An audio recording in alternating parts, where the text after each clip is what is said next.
కొమరంభీం ఆసిఫాబాద్ జిల్లా జేనూరు మండల కేంద్రంలో ఆదివాసీ మహిళను అత్యాచారం చేసి చంపేందుకు ప్రయత్నించిన మక్తూమ్ అనే వ్యక్తిని ఉరి తీయాలని డిమాండ్ చేస్తూ ఆదివాసీ నాయకులు జిల్లా బంద్కు పిలుపునిచ్చారు. ఈ మేరకు ఏజెన్సీ ప్రాంతమైన జైనూరు, సిర్పూరియు, లింగాపూర్ మండలాల్లో సంపూర్ణంగా బంద్ పాటిస్తున్నారు. ఆసిఫాబాద్ డీఎస్పీ సథయ్య ఆధ్వర్యంలో ఎలాంటి అవాంఛనీయ సంఘటనలు చోటు చేసుకోకుండా భారీగా పోలీసులు బందోబస్తును ఏర్పాటు చేశారు.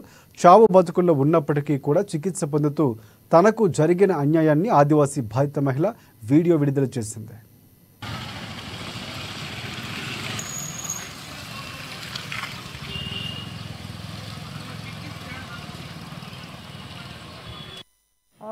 తెరసా బాబే రాడదే పాతర్ నీకు తావసలే ध्यान चले म्हणजे पातर मन परत